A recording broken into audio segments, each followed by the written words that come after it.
Globus.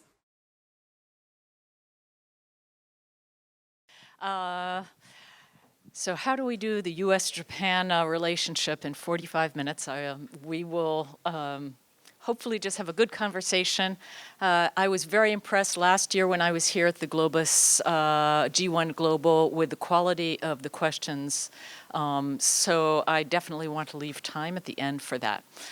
Let's start with a general thought, which is, when I used to be a diplomat, and one of the things we always heard was what former Ambassador Mike Mansfield, who had been ambassador from 1977 to 1989, I believe, was famously quoted for saying that the U.S.-Japan bilateral relationship is the most important bilateral relationship in the world, bar none.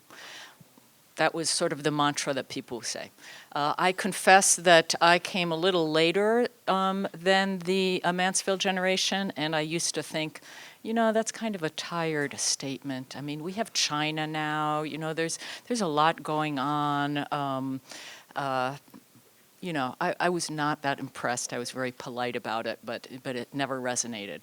And yet today, those words come back to me as I look at not just the influence of China in the region and globally, the North Korea issue, the U.S. decision to withdraw from TPP.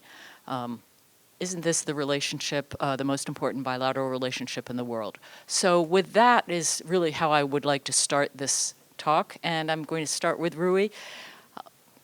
Basically, I'm going to ask each of the panelists that question, is what's the state of the U.S.-Japan bilateral relationship, and from your perspective? Thank you, Abigail. Good morning. I'm Rui Matsukawa, and I'm a recently elected member of the Parliament, Upper House, last year, July. And before that, I've been working for the Foreign Ministry for 23 years.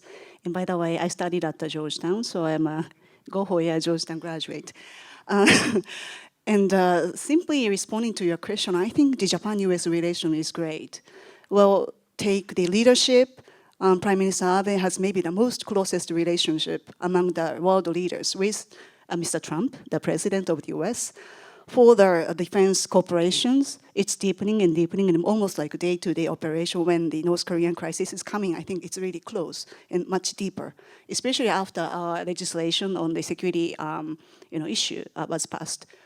2 years ago, yeah. Okay, and then the people-to-people relation also. 70% of each people of each nation says they trust the other part. So U.S. citizens, 70% trust Japan. Japanese citizens, 70% trust U.S. But if I take a little bit mid to longer term, I have some concern about the people-to-people exchanges, the volume, and then also the quality. Take the Japanese student study in US. Now it ranks 11th. Number 1 is China, second is India. Well, of course, they are big countries, big population, fine, but 4th is Korea, 7th is Taiwan. I think we have to do something. The other also is the US students studying in Japan is also flat. The 40% of the foreign students studying in Japan is China. So I think to sustain Japan-US good relations alliance, the foundation is people-to-people exchange, and also the quality, not only the students, maybe the business or the academia. I think we have to enlarge these deep and large people-to-people cooperation. And so, well, I think the US-Japan relation is great, but the biggest, I think, the problem, if I may say, is the U.S. leadership. You see, the U.S. leadership... That took us only 2 minutes to get to this one. is the biggest source of U.S. power, not necessarily being alliance.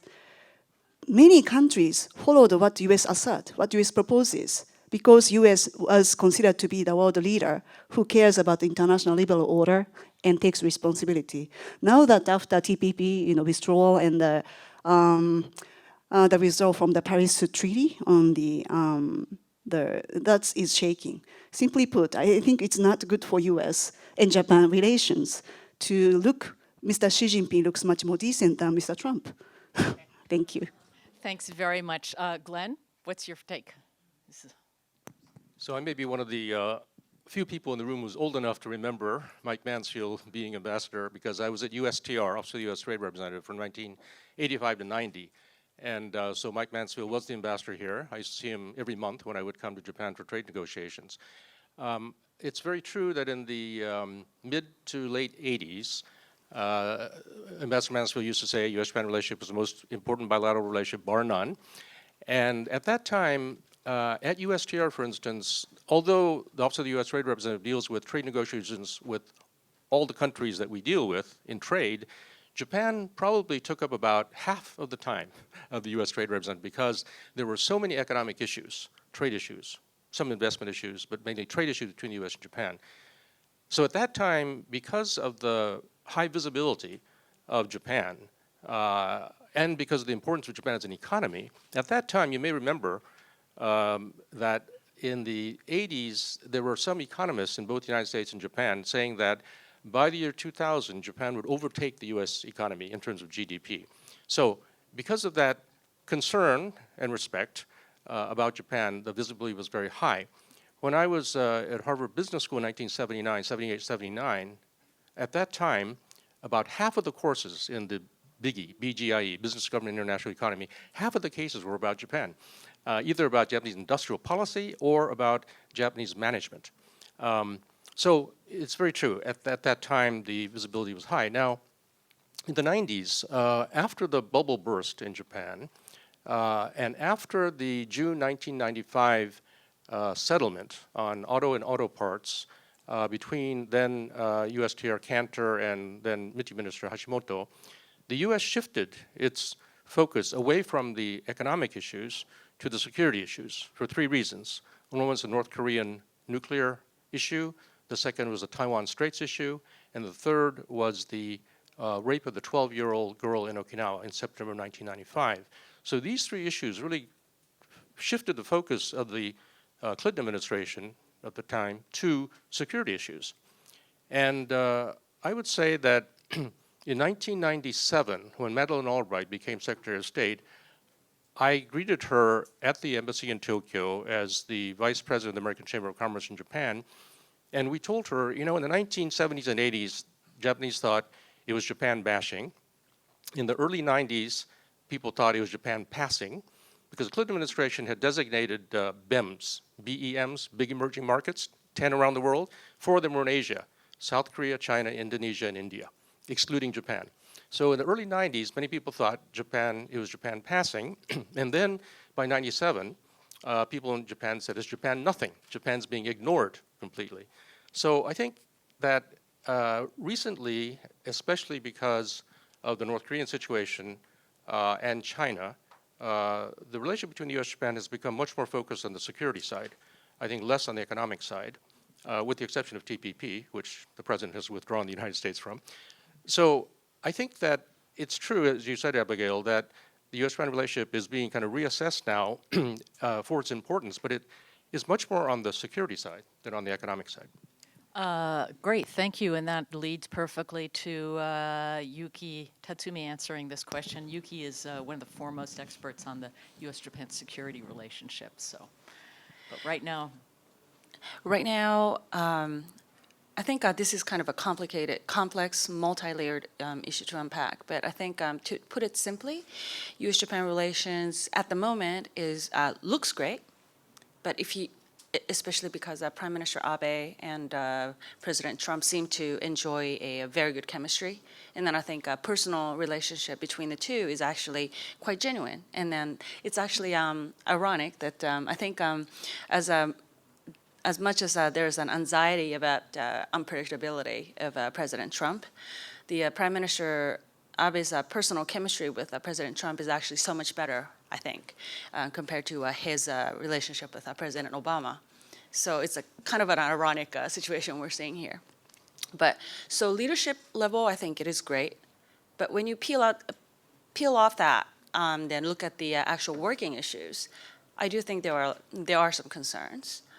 So for example, defense relationship, looks good, but there are so much more that Japan actually, frankly, needs to implement when it comes to its defense sector reform, and especially because this U.S. administration is about burden sharing with the allies, what allies will do and brings to the table.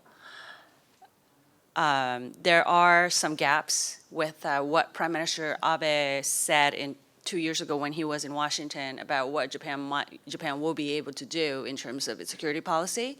And even with the passage of the peace and security legislation 2 years ago, what it actually can deliver.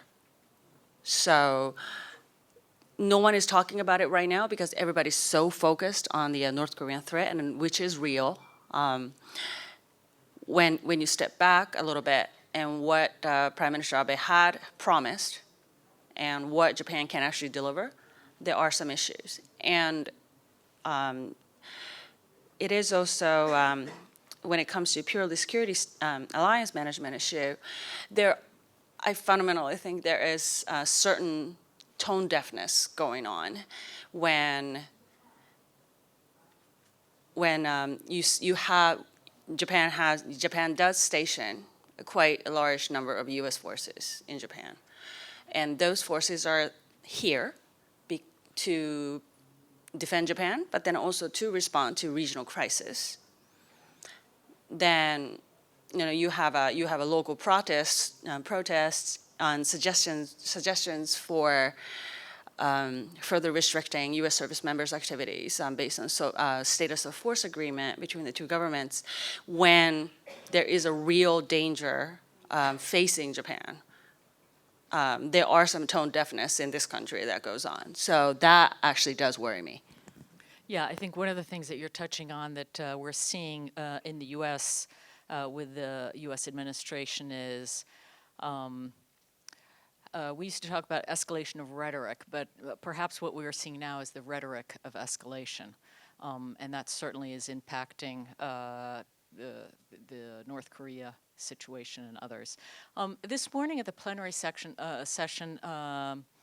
Takenaka-san referred to the fragmentation of societies around the world. And how, Glenn, I'd like to turn to you. How do you see that playing and impacting the U.S.-Japan relation? By fragmentation, I'm looking at within the U.S. There's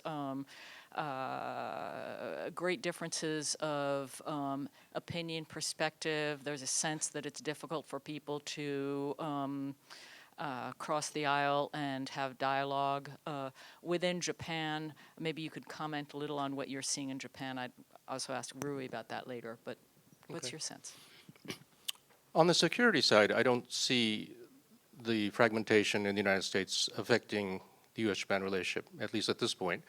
On the economic side, I think one could argue that with the discussion about, or debate in the United States about TPP last year during the presidential campaign, that both Donald Trump on the Republican side and Bernie Sanders on the Democratic side focused on NAFTA and TPP as disastrous trade agreements that were just ruining the United States. And so I think from that standpoint, to the extent that people in the Rust Belt, in particular Michigan, Wisconsin, Ohio, Pennsylvania, voted in favor of Mr. Trump, I think some of that had to do with concern and anxiety and fear about trade agreements. So to that extent, I suppose you could say that divisions within the United States have affected the U.S.-Japan relationship. On the Japanese side, it's very interesting. A lot of people ask the question, why is it that so many Western democracies are afflicted with these divisions and these disparities and anti-immigrant, populist sentiment, whereas in Japan, it doesn't seem to be quite as much. And I think, one of the reasons is that the economic disparities in Japan, although they've grown, are certainly not at the level of places like the United States, number one. Number two, and you can see especially with regard to executive compensation, that if you compare the United States and Japan, it's just like, light years apart. I think there's some happy medium in between. The second issue has to do with immigration. I think that because Japan has been relatively limited in official immigration, that has not led many people in Japan to believe that their jobs are being taken by immigrants. And the third issue is that the Japanese government, by, for instance, arguing that Japanese companies ought to raise their wages, are, I think, in some sense, allowing for a diffusion of some of the anger and sentiment that people, for instance, in the United States or England or France or Germany or other countries may have about the role of government. And I think the Japanese government is probably better in offering a safety net than certainly the United States. And then the last thing that some people have mentioned, I think Dewey may want to comment on this, is that because the Prime Minister of Japan the last 5 years has actually been a pretty much a nationalist, that also has channeled some of the anti-foreign and national sentiment that people will feel that the Prime Minister actually is responding to their concerns by going to Yasukuni Shrine or by taking a tough stand on comfort women and these historical issues. And so I think that may be an element also why we haven't seen the kind of real divisions in Japan that we've seen in these other Western democracies.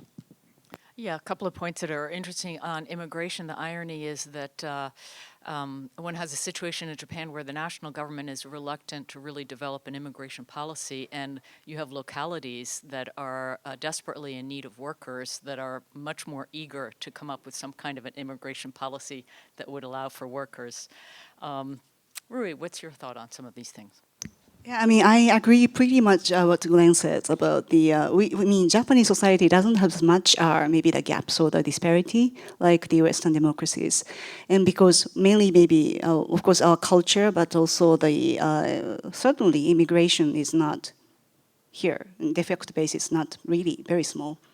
Although we definitely need more foreign workers, especially capable, and also the maybe not necessarily only the high-ranking capable workers, but also for the many babysitters to the social workers to many ways we need. Although, but still, it's really limited. So we don't have that division, unlike the U.S. And so, and also the economic gap is limited. And I have to say, the unemployment rate after the Prime Minister Abe took the office for these 5 years, and now that the last year we achieved the more than 1.47 unemployment rate, which means if there is one person who wants a job, there is a 1.47 times job in every 47 prefecture in Japan, which has never happened in the history. So unemployment is not an issue in Japan. It's much more demanded. You see, so in a shortage. So all in all, I think the disparity is small, and then that's not affected, hasn't affected the U.S. Japan relations. If there is any like for contentious issues in the economy, which could be the like agriculture, opening agriculture visa through the TPP, although it's now dead vis-a-vis U.S. That part is also changing.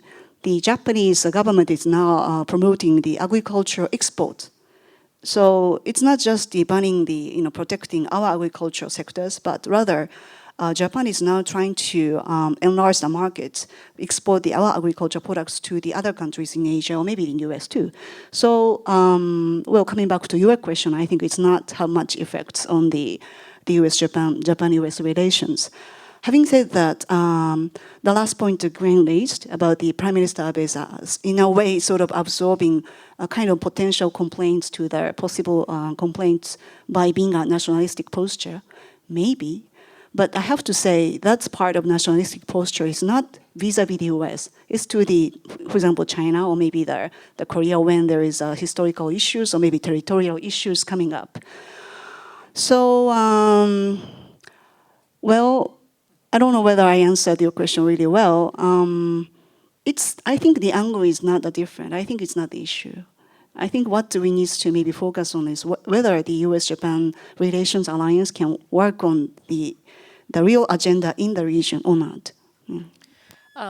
It's interesting because Glenn's point that one of the reasons why there is less fragmentation or tension between the Japanese citizenry and the government is because of the posture and position that Prime Minister Abe is taking on so-called nationalist issues, and yet that seems to have an impact in the region and in the ability of Japan to step up and play the leadership role that the Prime Minister has said that he wanted to play. So, Yuki, maybe you could talk a little about that and how, frankly, there was a sense, there has been a sense that if the U.S. is focused on making America great again, is focused internally, that it's time for Japan to step up and take more of that leadership role internationally. What's your sense whether that is possible? Is that something that Japan is in a situation to be able to do? So I think my answer will be two-part, yes or no, depend on what the region that you're looking at. I think what's really remarkable about Abe administration is his time, interest, and investment that he's been making with the Southeast Asia and other U.S. security allies and partners. So Australia, India are one of the two bilateral relations that really blossomed under Abe. And in terms of Southeast Asia, when we look at Prime Minister Abe's relationship with the President Duterte in the Philippines, I think we really see the role is that when Philippines' relationship with the U.S. is really kind of under strain, Japan really kind of stepped up and became the connective tissue to maintain almost the U.S.-Philippine alliance. But the tool that he's using is a mixture of both a defense-focused tool and a non-defense tool. And then I think one that is very, very striking is under his watch, Japanese government revised the official development assistance principles, and it actually made a turn to be more forthcoming in terms of assistance, what in the U.S. we know as the more of a security cooperation assistance, if you will. That Japan's official development assistance has been historically striking, exclusively focused on economic development, but then now there is a clear tie. There can be a tie between that development assistance and the enhancement of Japan's security relationship with these countries. And you really see that blossoming in Southeast Asia. And why Japan is doing that? Because in terms of very narrowly defense-focused area, there are still limitations in Japan can do. I really do not see Japan, for example, participating in the full-scale freedom of navigation operation alongside with the United States. But instead, Japan chose to invest in its relations with Philippines, Vietnam, Singapore, Thailand, and provides assistance in capacity building on their own Coast Guard or own military, whether that may be a transfer of the used self-defense force equipment that because of a complicated defense industrial base issue, Japan retires equipment way early compared to other countries like the United States. So a lot of times Japan's used defense equipment that they just retired, it's still pretty much close to brand new to some of these countries, and they usually are designed to be interoperable with the U.S. forces. So some of those used equipment can be really useful for the countries in Southeast Asia. So with our Prime Minister Abe revising the transfer of the arms weapon technology, weapon equipment, those transfer can now happen, sometimes under the ODA scheme. So I think in some cases, yes, Japan is really stepping up. But when it comes to really outside, faraway region, outside of Asia Pacific, I do think what Japan can do is still fairly limited. And you see that actually most strikingly when Japan had to pull back the self-defense force deployment from South Sudan, They were given a new mission of force protection, but because of the security situation on the ground became too risky, they had to pull back. But then that is the precise scenario where Japan could have actually stayed. So I think what's missing here in the conversation, which should have taken when the Japanese government was trying to pass the peace and security legislation 2 years ago, is to what level Japan as a country, not just legislators, not just government officials, as a country, to what extent Japan is willing to take a risk and engage in engaging in outside world. And that conversation never happened during the diet debate in the peace and security legislation. All that happened was whether certain action is constitutional or whether certain action is unconstitutional. The conversation that really needed to happen was, is Japan willing to see self-defense forces or diplomats? I mean, we have lost Japanese diplomats in places like Iraq already. Is Japan willing to take that risk and see dead body come home to play a larger role in a security area? And in my mind, that conversation should have happened 2 years ago. It didn't happen, and it's not happening today either. Thank you. I want to go back to the economic issues a bit. Glenn, you have got a really tremendous experience on the trade relationship. There's been almost single-minded focus in the media on TPP, but I kind of want to move away from TPP and look at business opportunities for Japanese businesses, for the U.S. businesses. What's your sense of where the future, we're talking about whether there's a new era, creative evolution in a volatile world.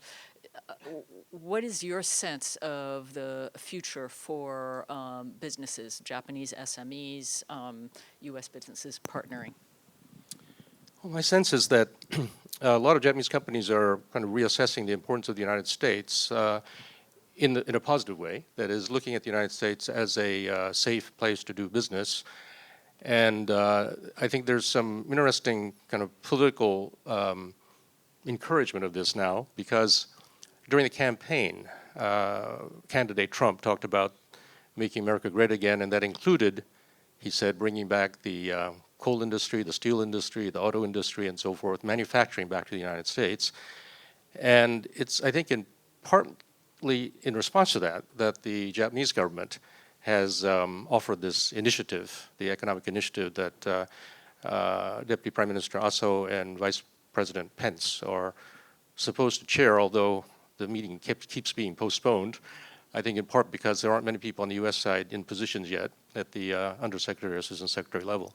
But I think that, whether or not this kind of inducement or encouragement is being promoted by the U.S. government or the Japanese government, I think Japanese companies are seeing the U.S. as a very vibrant, growing market, and therefore a safe place and a good place to do business. So, I talked to a lot of Japanese manufacturers as well as trading companies and others that I think are looking at the United States in a kind of more attractive, looking at the market in a more attractive way.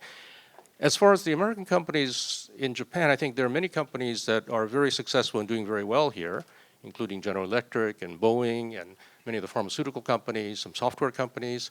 But I think that because this is a very high-cost market, and because the population is shrinking, I think there aren't that many new large American companies that are interested in coming into this market. I think there are certain niche markets, especially for the affluent. Luxury brand is still, I think, those companies are doing quite well. I mean, for instance, to give you one example, I was in Napa Valley recently. I went to Opus One, and the president of Opus One, David Pearson, told me that despite the growth in the wine market in Asia, including China, Japan remains still the largest single market outside the United States for Opus One. And so that's one example, but there are many examples like that. So I think Japan is an attractive market for certain niche markets, but in terms of the overall market, obviously, with the population shrinking and so forth, I don't think there's going to be a lot of new entrants coming in. But I think with changes in Japan with regard to entrepreneurship and venture capital, I mean that the kind of the risk culture that made it difficult for those industries are, the environment is changing a bit. So I think that there are probably new opportunities here that companies can take advantage of coming in. Thank you. Rui and I worked a lot on women's empowerment in Japan. In her prior to being a Diet member, Rui was one of the leading Japanese diplomats and really spearheaded the womenomics issues in Japan. So I don't want to miss this opportunity to ask you about that, particularly since in the U.S. there are a lot of misunderstandings, I think, about what's going on with gender equality, women's empowerment in Japan. Just as many years ago when I was here as a diplomat in the 90s, there were tremendous misunderstandings about professional women in the U.S. I remember people were shocked that I could both work as a professional and have children. And my husband at that time stayed home, and took care. So it was difficult for people to get their mind around that. That's not the case today. But we are seeing, I think, in the U.S., questions, a lack of understanding on that. So maybe you could talk a little about the womenomics issue. Yeah, okay. Well, I hope that the notion in the US has already changed, to the extent that the reality of Japan. Already, the 70% of the Japanese women work after marriage. Although, well, it's maybe not necessarily the full-time job. Maybe part-time job is still the much 70%. But 70% of women already work. And after Prime Minister Abe took the office and started this womenomics agenda very hard. And he was good. It's like Nixon opened up the U.S.-China relations. Because he was Prime Minister Abe, who considered to be a very conservative, manly man, talk about the womenomics and the importance of the promotion of women in the decision-making position and all this. So after this policy started to implement it in 2012, already more than 1 million women entered into the labor market. And the number of the women in the decision-making position above the director's level is increasing a lot. So things are so very much changed. I think the notion of the people also changed pretty much. If you talk to the young Japanese men, they think their wife most likely work and they have to share the burden of housekeeping and child raising. Well, you make the child together, so you have to burden, right? So share the burden. And that becomes much more normal and a matter of course for the younger generation. So it's really changing. What is not changing much is the politics and the media. If you talk about the media, the politics where I belong to, well, 9% of the lower house members are women, 9. Fortunately, the upper house where I belong to, previously it was 13%, but now that it's 20%, the last year election, which I ran, made up the 20% of the upper house member of the parliaments become women. So it's, if I may just respond, in short, we are in a transitional period. Not only this, womenomics is not about just a labor shortage motivation. Well, there is a motivation. I mean, shrinking population is the biggest problem for Japan. Shrinking labor market is the biggest problem for Japan. So of course, we want women, half of the population, very capable, very smart Japanese women, wants to explore their potentials to their job in career and in the market. But also, it's not only that. Diversity is very important. The Japanese government recognizes the importance of diversity. It's a source of the innovation. Unless you have the mixture of the people, different culture, different idea, different ages, you don't get the good ideas coming up. And after spending, actually I belong to finance and economic committee for 1 year in the Diet, although my specialty is diplomacy because I wanted to learn economy more. My conclusion now is what Japan needs is innovation and risk-free culture. I agree with Yuki-san and also the Glenn. I think risk-taking culture is not in Japan. Before, I think maybe before the war, we had it. Now it's gone. And then because we've been indulged for 70 years with a very good environment, fortunate environment for 70 years for Japan, in security and also in economy. Although maybe the last 20 years, economic part, we have some difficult time. So whether you need to be, our society needs to have the sense of risk take, to be more generous about making risk, making failure. So that's part is necessary. But all in all, womenomics. Now, I hope you will see in 5 years more CEOs and more politicians in Japan. But the politics is difficult. Really. I think politics is difficult in all countries, or certainly it's difficult in the U.S. as well. We're not nearly where the U.S. needs to be in terms of women in Congress and in politics. Do you see this, by the way, as an area for U.S. Japan cooperation? Yes, very much. And it was really lucky. I think the leader is really important. And we had Ambassador Kennedy, Caroline Kennedy. She played a great role together with Prime Minister Abe to promote this Japan's womenomics very much. I was engaged in World Assembly for Women. I was in charge of the organizing that World Women's Conference. And Ambassador Kennedy was really helpful. And then during that period, we had Japan and US had lots of talk about women's issues. And that became one more, I don't know whether we call it pillar, security, economy, all very important. But for women's issues became another important area for US, Japan and US can cooperate. Great. And with you, I think I met you there. Glenn, yes. Just wanted to add one word. Just actually last week and this week, there's a delegation from Japan of mainly politicians and some business leaders who are in the United States specifically to have the first Women Leaders Conference in the United States. And that's right. And so Noda Seiko, for instance, is in that group, and there are several other members of the Diet. So I think this is an area for potential collaboration in the future. Great, thank you. Did you have anything you wanted to add on that one? I probably do, because I also am a working mom. I think it takes a generation. I agree with Rui-san that it does take a generation to go through this transformation. That not only men have to change, but then also women also have to change. For example, right now, my Japanese friends are appalled when I tell them, oh, I'm going to go out in the evening with my husband. And, well, what do you do with your children? Well, of course, I hire a babysitter. You're leaving a child with a stranger?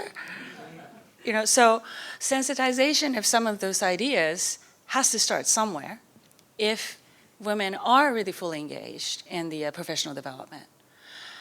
And the reason why I went to the United States was that my interest and the career trajectory that I was hoping for myself wasn't achievable in Japan at that time, which was 20-some years ago. Because I'm in the US, I make myself living as a political military analyst on Asian security issues, and still have while I'm raising a child. So, of course, a lot of support comes in with neighbors and mom friends and all that. But the environment is really important. That for women to pursue their professional potentials and interests, people around her needs to look at her not in the way of, oh, you're sacrificing your time with your children for your own pursuit, while you're pursuing your interests. That environment. And then I would argue, I think U.S. is still going through the experimentation. I mean, Abigail and I will probably agree on that too.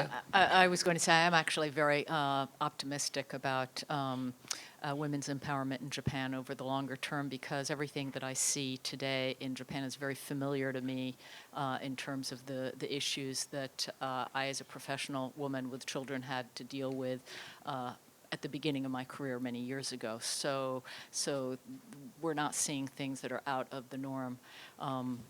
And I love the idea of Rui's point of doing some more U.S. Japan cooperation on this area. I do want to, at this point, turn to the audience. You've been very patient. We've sort of hit a lot of different issues, and now I'd love to have your questions. Please.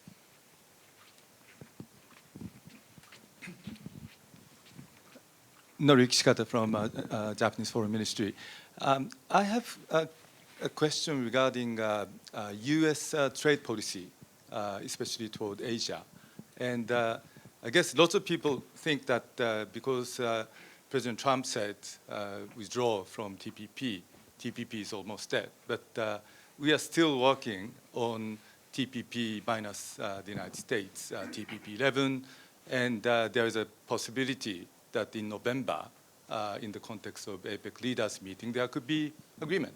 And Japan, Australia, FTA is being implemented. More Aussie beef is capturing Japanese market, exceeding American beef. So my question, and of course, we have achieved agreement in principle between Japan and the EU. So my question is, what's your observations regarding American political landscape? Would there be a possibility of political dynamics that may transform U.S. policy, even under the Trump administration, in the context of TPP or possibly other trade initiatives? Glenn, do you want to take that one on? Well, in the Trump administration, things are very unpredictable. So it's very, very risky to make predictions. However, the president has been very clear. Way back in 1987, he paid $95,000 to put ads in 3 major newspapers, New York Times, Washington Post, and Boston Globe, in which he criticized Japan on 5 points. The first is that Japan steals our jobs. Number 2, they only export. Number 3, they don't import. Number 4, they manipulate their currency. And number 5, they're free riders on defense. So he's 1987. 1988, he was on Oprah Winfrey TV interview program. He said the same things. 1990, he had a long interview in Playboy magazine saying the same things. And his views of Japan haven't really changed since that time. And so based on that, I think that he is much more interested in bilateral negotiations because he thinks that multilateral negotiations really disadvantage the United States. And he doesn't care that much about rules and architectures and that sort of thing. So he's really much more interested in bilateral deals, as in real estate transactions. So I think that the Trump administration is trying to engage in bilaterals with various countries in Asia. And as I mentioned, the particular economic initiative proposed by Japan is not really progressing that much, in part because the U.S. side really isn't that ready yet. But I know for a fact that, as you mentioned, in beef, for instance, because Japan and Australia have an FTA, that Australian beef imports in Japan is like 27.2% tariff. U.S. beef is 38.5%. And so the Australians are beating the United States. And under the terms of the Australia-Japan FTA, it'll go down to 19%. So it'll be half of the United States. Under TPP, if the United States had stayed in TPP, it would have gone down to 9% for both the United States and Australia. So clearly the U.S. beef producers are very anxious to get Bob Lighthizer, the U.S. trade representative, to negotiate with Japan to open up the beef market. So I think there'll be bilateral efforts, but now, at the same time, there are some people in the administration, I think, who, if, for instance, the president were to change, and, for instance, hypothetical, if Vice President Pence became president, when he was governor of Indiana, he was very welcoming of TPP. And so if there are some changes at the top, one could think that perhaps the U.S. position on TPP would change. But it's hard for me to believe that, given all the rhetoric and all of the promises that the president made during the campaign, that he would reverse himself and support TPP, although, one never knows. I think you're talking about creative revolution in a volatile world. Other questions?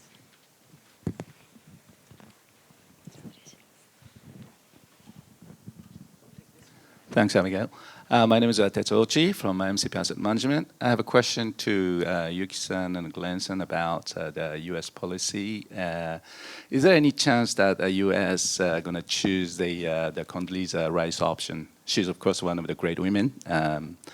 But the Condoleezza option means just approve North Korea as a nuclear holding country and just let the China and U.S. just handle that. And if such a case, I want to ask a reason.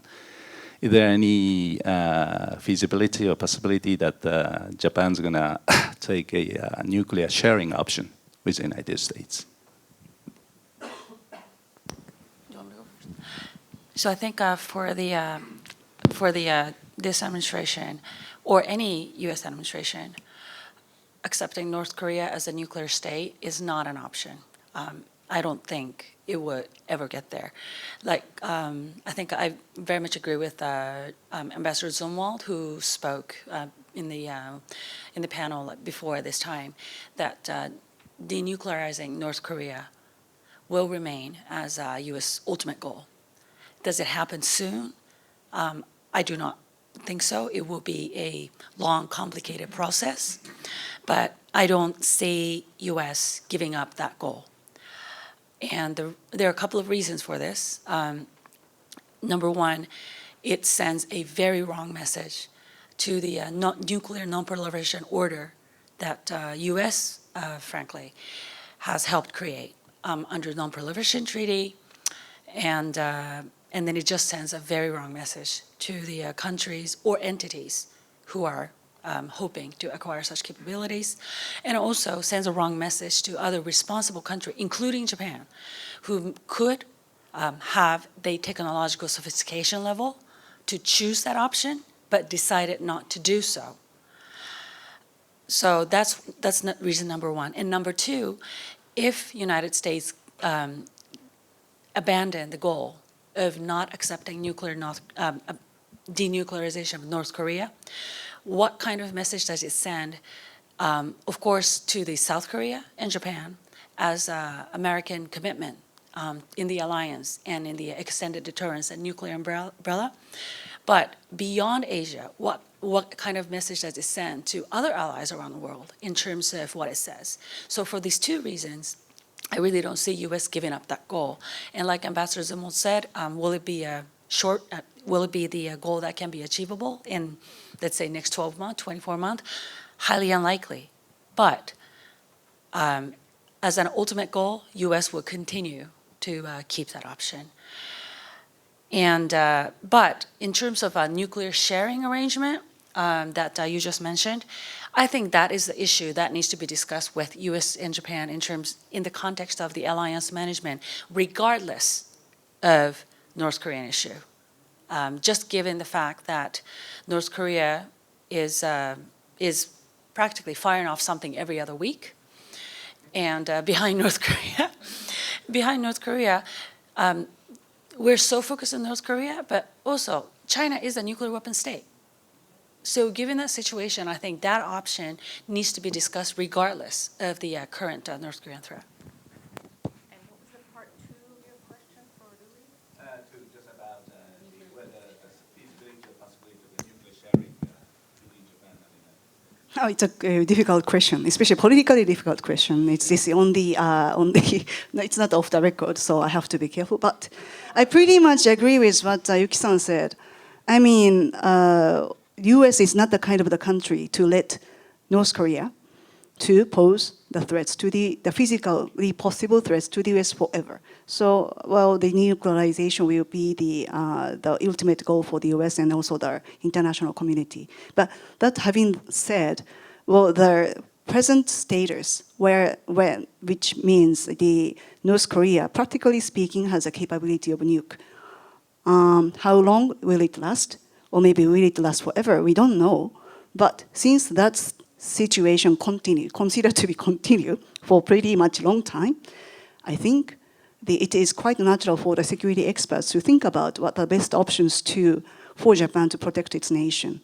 And, well, strengthening the extended deterrence, there is many, I think, things I think the Japan and US needs to talk. And I think the discussion, frankly speaking, could be a good pressure to China to think about the talk to the North Korea really seriously.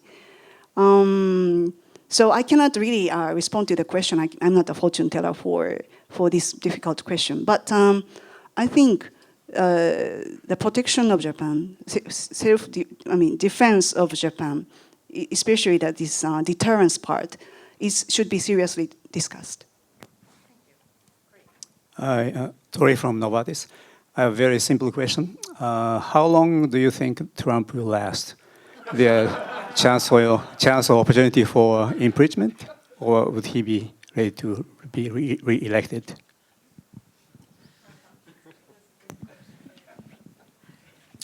As I mentioned, the Trump administration is very unpredictable, so it's very hard to make predictions. I think it's highly unlikely that he will resign on his own, mainly because he seems to believe that the worst possible term you can use for someone is a loser. You know, he says terrorists are losers, you know, and when he made his speech on Afghanistan, he was very short on specifics about troop numbers and so forth, but he kept saying we're winning, we're going to win. You know, so winning and losing for him is very, very important. So from that perspective, I don't see him leaving on his own. It's very difficult, if you look back at American history, to remove a president. There have been attempts, I guess 3 times impeachment attempts. Richard Nixon actually resigned. Andrew Jackson and Bill Clinton did not have to leave office, although his impeachment proceedings started. So it's very difficult. Now, one scenario is the Mueller investigation will uncover some things about Russia, for instance, and that will reduce the popularity or the support for Trump. And then in the midterm elections next year in November, if the Democrats take a majority in the House, then they can start impeachment proceedings. So one possible scenario is that the president will stay in office for 4 years, but the last 2 years will be very difficult for him to undertake the policies he wants to take because of these impeachment proceedings. That's one scenario. But there's Article 25 of the Constitution, which allows for removal of the president if it's deemed by the vice president and the cabinet that the president is not fit to serve office. And if the president opposes that, then the Congress votes. And if the Congress agrees, then it is possible legally under Article 25 of the Constitution to remove the president. The only time that might be possible is if there is some clear evidence that the president is not able to perform his duties. I think it'll have to be some physical reason. It'd be difficult to use a mental reason, so I think it'll have to be a physical reason. So Article 25 and impeachment are possibilities, but I think not very high. Glenn, you obviously thought about this for a long time. Thank you. We have time for a few more questions.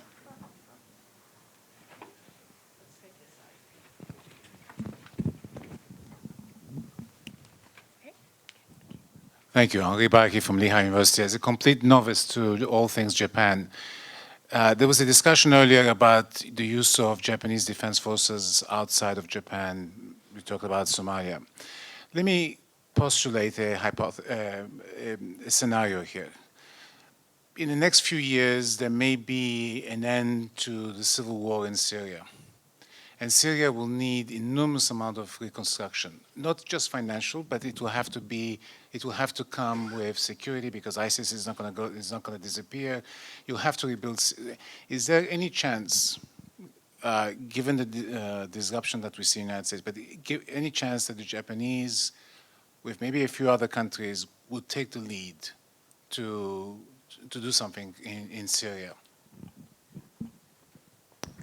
So if how Japan reacted or responded to the South Sudan situation is any guide, it's highly unlikely that Japan would send its self-defense forces as a part of whatever the international coalition that may develop. Only scenario that I would foresee is the post-reconstruction force that the self-defense force sent in Iraq. But that needs to be highly vetted. It will be politically very, very difficult. Even prior to deployment in Iraq, Japan probably sent 10 times more advance parties to do a hearing on the local security situation before they even got there. And in fact, because they took such a long time, the role that Japan could play kept shrinking because other countries who don't have to go through that process, were coming in to take those responsibilities. And then actually that, frankly, what happened in South Sudan too. Japan decided to send the self-defense forces in South Sudan a lot earlier, but it took time. What kind of mission is it going to give? Is it going to have an added mission of force protection? So had it added that force protection mission when it actually announced that it would do this, security situation was probably okay then still. But then as Japanese government and Diet continued to ponder on this, security situation just got aggravated. So this is a very typical Japanese situation where it takes so much time to make a decision on this one overseas deployment, that by the time that it actually gets to the decision, security situation they were premised on actually changes. And then I see that happen very easily in Syrian situation as well. Having said that, if I could add, I worked a lot on the Afghanistan issue, and so you talked about reconstruction, and self-defense forces issue aside, I would certainly see Japan's track record of contributing in a significant way to reconstruction issues maintaining. Certainly if there was an international consensus agreement in Syria, I can't imagine Japan not playing its part. But the track record is more in terms of financial training. There's a whole array of reconstruction type activities that Japan has played in the past, would probably play. Yeah, if I can add, I think I see JICA, Japan International Cooperation Agency, will be up in front in the civil sector assistance. I see that very easily. I can see that very easily. And I was just going to say, neither of us are government officials, so we're just giving our opinion on what the Japanese government would do. If you wanted to add anything. I'm not disagreeing. I'm pretty much agreeing with what you two of you said. The point is, when we send, the government send the PK, the self-defense force as an international mission, we have clear standards, whether the place is neutralized or the safety situations. So, why not? I think it depends on the situation and how much the situation of the security and then also the agreements about the parties are settled. So it's not like excluding the possibility flat. I think it depends on the situation, and we have so it's possible, I think. We have 1 minute and 12 seconds and counting. Last question, yes. Okay, not so much questions, but a point of order. There's a precursor for Japanese involvement in the Syrian situation, which is a little school called the Sakura Gakko. It was established in Turkey for Syrian refugee children who don't speak Turkish. They speak Arabic, and so they can't go to school. The school was established by Governor Koike before she became governor. It's up and running. So there is called a precursor for Japanese involvement at the civil level that could maybe have some impact when things calm down in Syria to begin overall. Thank you very much. Unfortunately, we've run out of time. Thank you very much. This was a wonderful panel. Please join me in thanking our panelists.